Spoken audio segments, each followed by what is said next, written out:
What's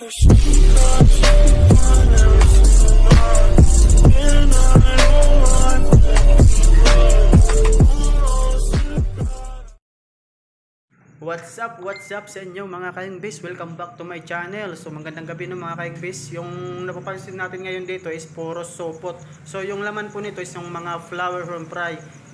Nakita ko kasi si Sir JMP na nag-breed siya ng flower horn. Bale meron tayo ditong sa baba, tawag dito, meron tayo ditong 30 pesos na fry, tsaka dito sa taas. Bale meron tayong 60 pesos. 30 sa baba, 30 sa taas. So ganito yun mga ka-Engbis. Gumawa ako ng group buy dito sa mga tropa natin para at least no, yung presyo is mababaan, hindi na mapatungan pa. So ayun, naisip ko lang gumawa ng group buy kasi yung strain po nito is maganda.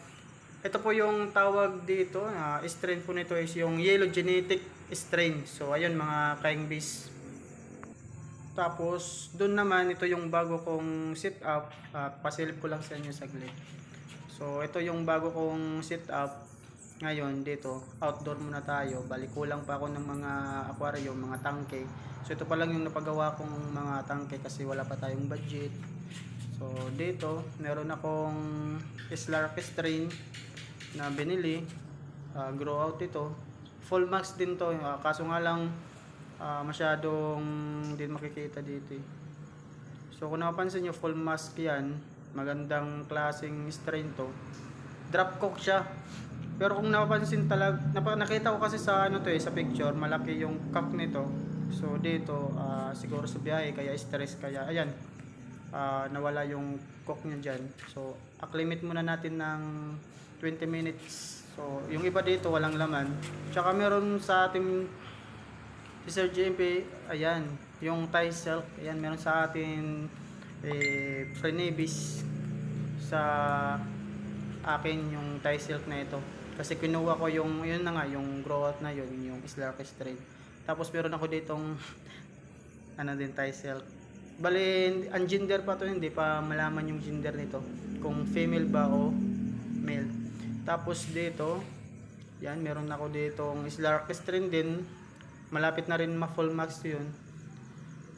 So ayun, naklimit din natin ito ng 15 to 20 minutes para ano, para makakuha na yung temperature sa lamig ng tubig dito kasi magkaiba yun eh, sa tubig niya dun. Tapos dito naman, dito ko nilagay si Big Bow, drop cook din dahil nilipat natin dito sa labas, tsaka malamig din yung tubig. So ayun, drop cook siya. So alright. Alright mga ka-Engbis, balito na yung mga tropa natin. Hinahanap na nila yung mga number nila dito.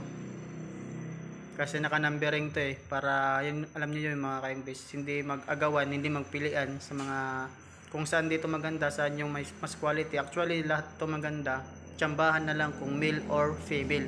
Kasi ang gender pa to eh, kasi hindi pa to malalaki. Hindi, mga 0.8 inches pa lang siguro to, mga 0.8, hindi pa siya nag 1 inches nga pala mga ka-Engbis.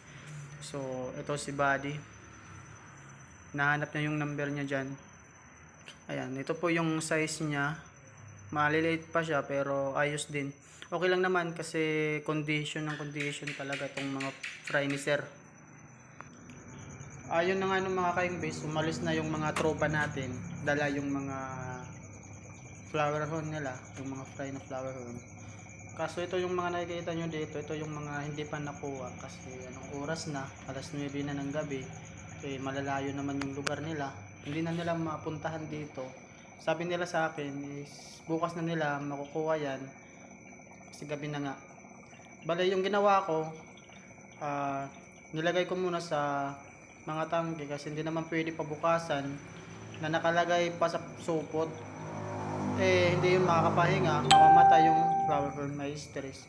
So ayun, meron naman ako ditong mga bakante pang tangke, so nilagay ko yung iba, saka sobrang dami nito, hindi ko nalagay na yung iba sa tangke, so kaya dito ko nilagay sa mga styro na ito.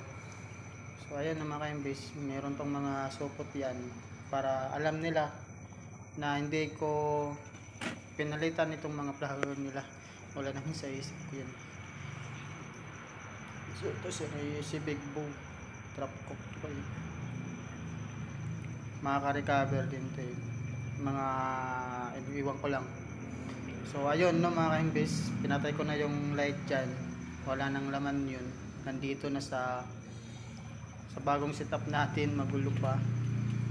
So ito na nga yung Slark strain natin. Ayan, ang ganda niya no mga ka-imbis. Full mask to eh. Drop cook pa.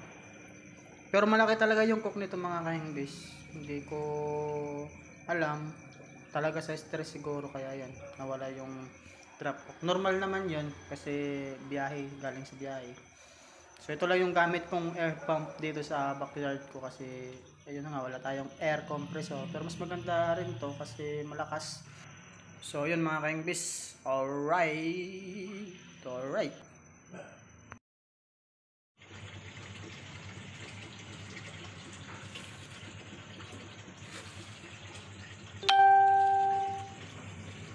Nga pala no mga ka-imbis, kumakain na pala ito ng mga pellets.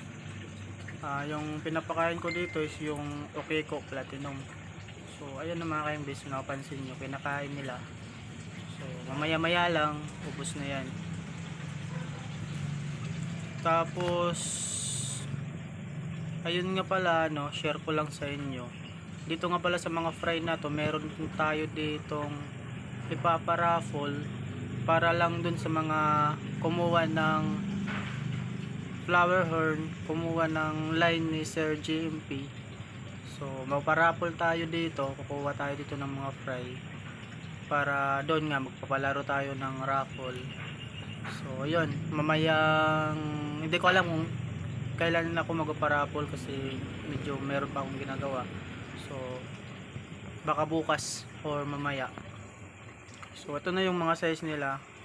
0.8 pa lang yung size siguro, karamihan. So ayun na mga ka-imbis.